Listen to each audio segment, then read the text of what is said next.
Good morning my dear students. कैसे हैं मेरे सारे प्यारे बच्चे। मैं आशा करता हूं, उम्मीद करता हूं कि मेरे सारे प्यारे बच्चे मस्त होंगे, व्यस्त होंगे, जबरदस्त होंगे, स्वस्थ होंगे और आपके पेरेंट्स भी बेहतर होंगे। यकीनन बच्चों, आपने बेहतर तरीके से प्रीपोजिशंस पढ़ लिया है ना, क्योंकि प्रीपोजिशन का टॉपिक बहुत इंपॉर्टेंट टॉपिक है। इसलिए उम्मीद करता हूं, आशा करता हूं कि प्रीपोजिशंस के सारे रूल्स आप लोगों ने पढ़ लिए होंगे। ठीक है, इसकी एक्सरसाइज या प्रैक्टिस मैं संडे को कराऊंगा। कब कराऊंगा? आने वाले संडे को। ठीक है, लेकिन आज नया कंटेंट आपको पढ़ना है, ऐसा कंटेंट जो कि बहुत ही फैंटास्टिक है और बहुत ही इंपॉर्टेंट है। जब तक इस कंटेंट को आप टच नहीं करेंगे, यदि आप 12वीं क्लास में है, 11वीं क्लास में है, 12वीं क्लास में है, जब तक आप इस कंटेंट को टच नहीं करेंगे, तब तक आप इंटरमीडिएट की इंग्लिश ग्रामर संभाल नहीं सकते। तो इंटरमीडिएट की ग्रामर को परफेक्ट करने के लिए सबसे पहले आज आपको ये कंटेंट टच करना बहुत जरूरी है। जब ये टच में आ जाएगा तो इंटरमीडिएट की ग्रामर बिल्कुल आपकी परफेक्ट हो जानी है। इस बात की मैं गारंटी देता हूं। तो आर यू रेडी? क्या आप तैयार हैं? Are you excited? क्या आप उत्तेजित हैं, उत्साहित हैं? Thank you so much. You are excited, so I am excited. You are ready, so I am ready. Thank you so much. Once again, come to the point. आज आपका जो नया कंटेंट है वो आपका एक्सिलरीज एंड मॉडल्स है। क्या है? एक्सिलरीज एंड मॉडल्स है। तो जितने भी कक्षा 9th और 10th के बच्चे हैं, इस एक्सिलरीज और मॉडल्स को बेहतर तरीके से पढ़ेंगे और जो 11वीं 12वीं क्लास में बच्चे हैं वो भी बेहतर तरीके से पढ़ेंगे। I mean auxiliaries and model सबके लिए यूजफुल है। XYZ कोई भी पढ़ सकता है। क्यों? क्योंकि एक्सिलरीज एंड मॉडल्स से स्पोक आप इंग्लिश कर सकते हैं, स्पोक कर सकते हैं बेहतर तरीके से। ठीक है, तो सबसे पहले आपको जानना है कि एक्सिलरीज एंड मॉडल्स। एक्सिलरीज क्या आप पढ़ पा रहे हैं? क्या आप पढ़ पा रहे हैं? AUXILIARIES auxiliaries. इसको क्या बोलेंगे? एक्सिलरीज। एंड मॉडल्स क्या बोलेंगे? And models. ठीक है, चलिए समझिएगा। एक्सिलरीज को हिंदी में हम क्या कहते हैं? सहायक क्रिया। अरे भैया, क्या कहते हैं? सहायक क्रिया। एक्सिलरीज को बेटा हम हिंदी में क्या कहते हैं? सहायक क्रिया या सहायक क्रियाएं। एक्सिलरीज को हम क्या बोलेंगे? सहायक क्रियाएं। अंग्रेजी में क्या बोलते हैं? Helping verbs. क्या बोलते हैं? हेल्पिंग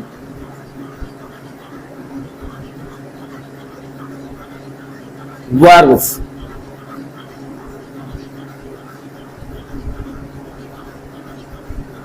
ठीक है, एक्सिलरीज को हिंदी में क्या बोलते हैं? सहायक क्रियाएं। और अंग्रेजी में भी इसको क्या बोलते हैं? Helping verbs. इसका मतलब एक्सिलरीज इक्वल हेल्पिंग वर्ब। चाहे आप एक्सिलरीज बोलिए, चाहे आप हेल्पिंग वर्ब बोलिए, मीन एक है। क्या ये बात समझ में आ गई? क्या ये बात समझ में आ गई? बेटा ये जो टॉपिक है बहुत इंपॉर्टेंट है। ठीक है, बहुत इंपॉर्टेंट है। ये पढ़ना बहुत ही आवश्यक है। आप चाहे किसी भी क्लास में हो, लेकिन एक्सिलरीज एंड मॉडल्स पढ़ना अति आवश्यक है। इसलिए मैं आपको पढ़ा रहा हूं, परहैप्स आप पढ़ रहे हैं। ओके, तो please attention everyone and try to understand everyone. Auxiliaries को हिंदी में सहायक क्रियाएं कहते हैं, जिसको और क्या कहते हैं? Helping verbs. तो हेल्पिंग वर्ब्स का नाम आते ही आप कुछ जान गए होंगे, हेल्पिंग वर्ब्स, है ना। तो चलिए, एक्सिलरीज दो प्रकार की होती हैं। कितने प्रकार की होती हैं? 2 टाइप्स, 2 प्रकार की होती हैं। एक्सिलरीज कितने प्रकार की होती हैं? अरे भैया 2 प्रकार के होते हैं। यह सहायक क्रियाएं कितने प्रकार के होते हैं? 2 प्रकार की होती हैं। नंबर 1 देखिएगा, नंबर 1 प्राइमरी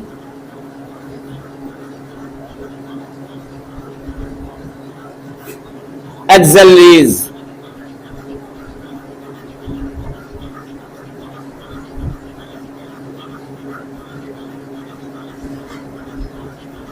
प्राइमरी एक्सलेज। एक्सलेज 2 प्रकार की होती है। क्या ये बात समझ में आ गई? अरे भैया कितने प्रकार की होती हैं? आज तक कितने प्रकार की होती है एक्सलेज? 2 प्रकार की होती है। पहला कौन सा बताया गया श्वेता? प्राइमरी एक्सलेज। क्या बताया गया बेटा? Primary auxiliaries. Number 2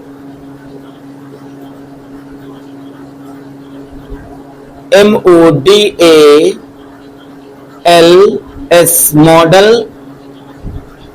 modal auxiliaries, AUXILIARIES।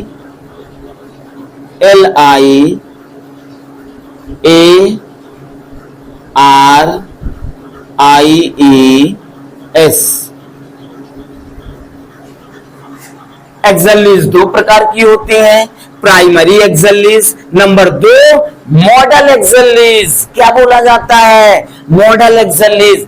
Primary एक्सलेज को हिंदी में क्या कहते हैं? प्राथमिक सहायक क्रियाएं। जान लीजिएगा बेटा, it is most important topic. प्राथमिक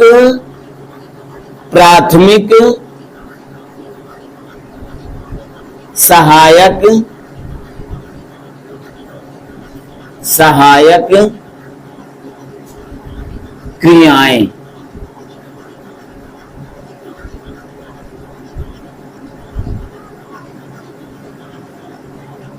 ठीक है, तो प्राइमरी एक्सलेज को हिंदी में प्राथमिक सहायक क्रियाएं कहते हैं। अरे भैया क्या कहते हैं? प्राथमिक सहायक क्रियाएं। और मॉडल एक्सलेज को हम विधि सूचक सहायक क्रिया कहते हैं। क्या कहते हैं? विधि सूचक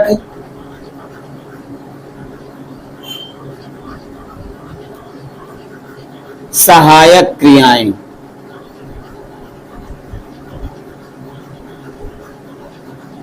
सहायक क्रियाएं।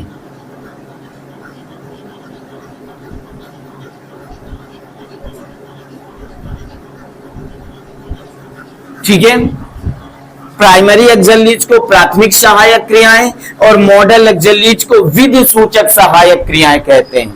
तो अब नंबर 1 देखना है प्राइमरी एक्सलेज। प्राइमरी एक्सलेज देखना है। क्या देखना है? नंबर 1 हेडिंग डालेंगे प्राइमरी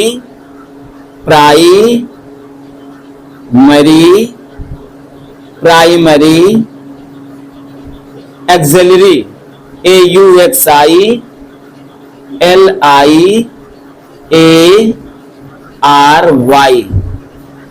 प्राइमरी एक्सलेज, जिसको हिंदी में क्या कहते हैं? प्राथमिक सहायक क्रियाएं। ठीक है, अब आपको जानना है कि प्राइमरी एक्सलेज कौन कौन सी होती हैं। क्या जानना है कि प्राइमरी एक्सलेज कौन कौन सी होती हैं? देखिए, प्राइमरी एक्सलेज में बी क्रिया के रूप देखिए। प्राइमरी एक्सलेज में बी क्रिया के रूप देखिए। बी क्रिया के रूप।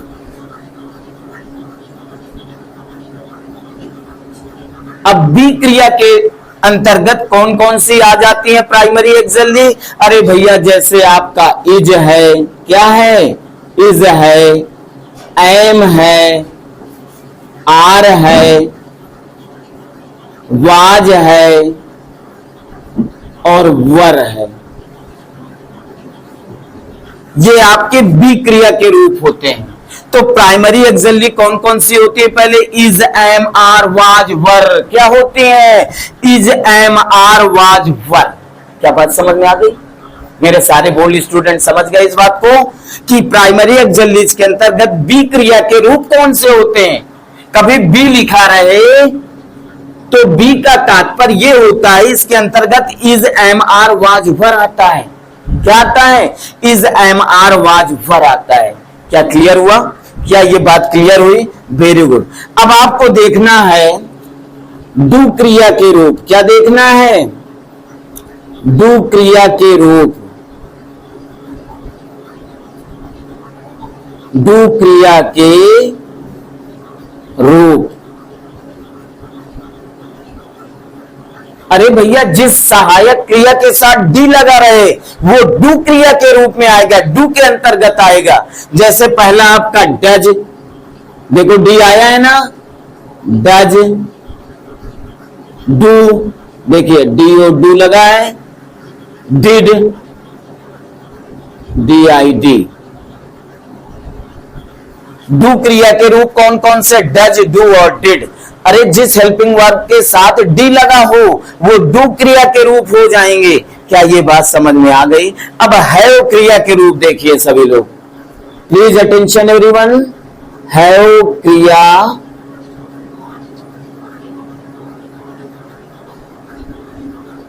क्रिया के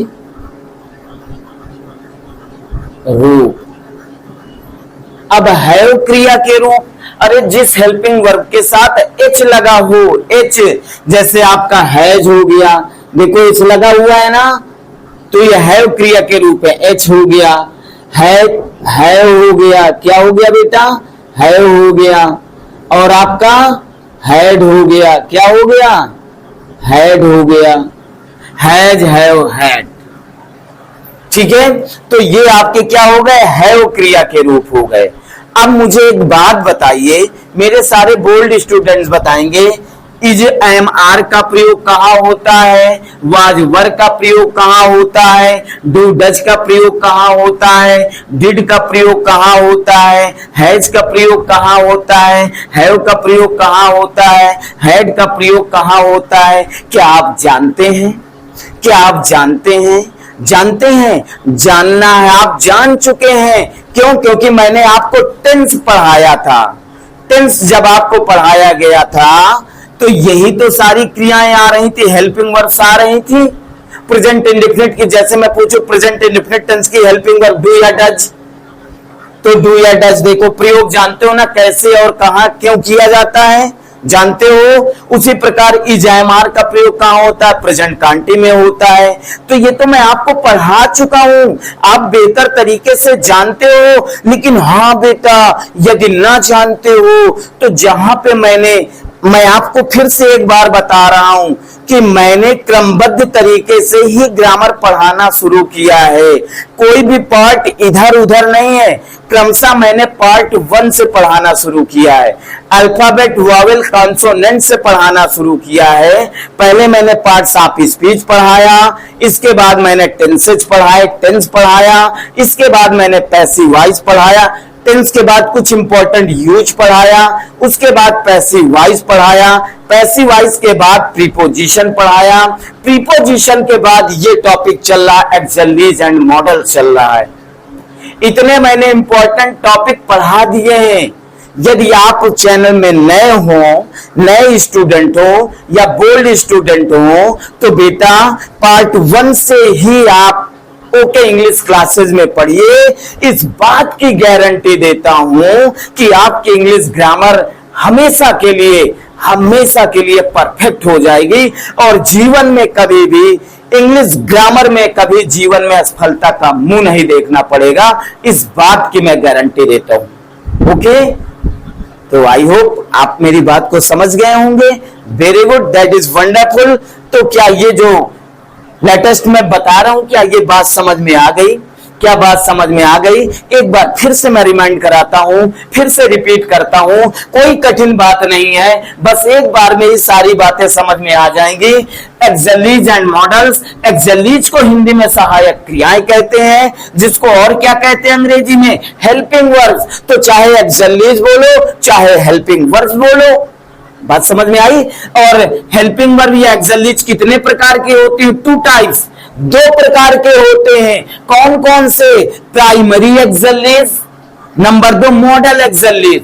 प्राइमरी एक्सरसाइज को प्राथमिक सहायक क्रियाएं कहते हैं, मॉडल एक्सरसाइज को विधि सूचक सहायक क्रियाएं कहते हैं। अब नंबर 1 हेडिंग डालेंगे। सबसे पहले प्राइमरी एक्सरसाइज के बारे में जानेंगे। तो मैंने लिखा प्राइमरी एक्सरसाइज। अरे मजा आ गया ना, क्या डाला मैंने? प्राइमरी एक्सरसाइज डाला, प्राइमरी एक्सरसाइज। अब इसमें देखा प्राइमरी एक्सरसाइज में अब देखना है कौन कौन सी हेल्पिंग वर्ब्स आ जाते हैं। तो बी क्रिया के रूप आ जाते हैं, इज, एम, आर, वाज, वर, जो कि आप पढ़ चुके हैं। आ रहा है आपको? नहीं आ रहा तो पहले टेंस पढ़िएगा, है ना। जिस पार्ट में मैंने टेंस पढ़ाया उसको पढ़िएगा। डू क्रिया के रूप डू, डज, डिड, और हैव क्रिया के रूप हैज, हैव, हैड। अगर इनका यूज आपको पता है, अगर आपको टेंस आ रहे हैं, तो ये आपके लिए बिल्कुल आसान काम हो जाएगा कि इज का प्रयोग कहां होता है, एम का प्रयोग कहां होता है, हैज, हैव का प्रयोग कहां होता है, हैड का प्रयोग कहां होता है। ये बात बिल्कुल आपके क्लियर हो जाएगी। क्या ये बात समझ में आ गई? क्या ये बात समझ में आ गई? That is wonderful. मेरे कहने का मतलब है कि यदि आपने ओके इंग्लिश क्लासेस में पढ़ना शुरू किया है तो पूरे मन से पढ़ो, पूरी तन्मयता से पढ़ो, लगन से पढ़ो, मन लगाकर पढ़ो। यकीनन आप बेहतर हो जाएंगे, बेहतर हो जाएंगे। श्वेता बेहतर हो जाओगी बेटा, बेहतर हो जाओगे। ओके ओके, चलिए प्लीज राइट नाउ। इसे राइट करें सभी लोग, इसे राइट करें। और इसके बाद जो मैं आपको पढ़ाऊंगा ये मॉडल्स पढ़ाऊंगा। क्या पढ़ाऊंगा? मॉडल्स पढ़ाऊंगा। इनके यूज आते हैं। यूज तो आपको पता है या मैंने पढ़ा दिया है टेंस में, ठीक है।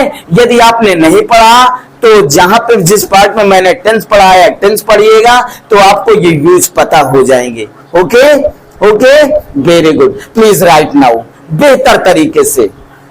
अगर मैं मेहनत आपके लिए कर रहा हूं तो अपनी रिस्पॉन्सिबिलिटी समझिए, अपनी जिम्मेदारी आप भी समझिए कि नहीं हमें पढ़ना है ना। या मैं यहां पे कोई नाटक नहीं दिखा रहा हूं, यहां पे आप पढ़ रहे हो बेटा, आप पढ़ रहे हो, यहां पे आप पढ़ रहे हो तो मेहनत से ईमानदारी से पढ़ना, है ना। ऐसे पढ़ना कि जो आपके माता पिता आपके लिए समर्पित हैं, आपके लिए इतना कष्ट उठा रहे हैं, तो पढ़ लिख कर महान बनो ना भाई, पढ़ लिख कर ज्ञानी बनो ना। गौरवान्वित होंगे आपके माता पिता जी। इसलिए मैं कह रहा हूं कि विश्वास पे, अपने माता पिता के विश्वास पे खरा उतरना। और जिस दिन आप अपने माता पिता के विश्वास पे खरा उतर जाओगे, संसार में सबसे अधिक उस दिन खुशियों के पल आपके माता पिता के होंगे। और शायद उस दिन आपके माता पिता के खुशियों के आंसू भी निकल आए। तो इस बात की लज्जा रखना है आपको। अपना समय अनावश्यक दिशा में नहीं लगाना है, अपना समय गंदे लोगों के साथ नहीं लगाना है, अपना समय अनावश्यक लोगों के साथ नष्ट नहीं करना है। आपको पढ़ना है, घर की जिम्मेदारी को समझना है और बेहतर तरीके से एक अच्छे विद्यार्थी की तरह, एक अच्छी छात्रा की तरह, अपने मम्मी पापा की रानी बिटिया की तरह या अपने मम्मी पापा के राजा बेटा की तरह काम करना है, ताकि आपके मम्मी पापा का सिर सदैव गर्व से ऊंचा रहे, कभी सिर ना झुके, कभी लज्जा ना हो उनको, कभी ऐसे कार्य मत करना। Okay, very good. Right now इसे राइट करिए और बेहतर तरीके से कंप्लीट करिए। नेक्स्ट अगले पार्ट में फिर मिलते हैं या नेक्स्ट पार्ट में फिर मिलेंगे। Thank you so much, thank you so much watching from my video. Always go ahead, सदैव आगे बढ़े, बुद्धिजीवी बने, महान बने, आदर्श बने और देश की सेवा के लिए समर्पित हो। जय हिंद, जय भारत, वंदे मातरम।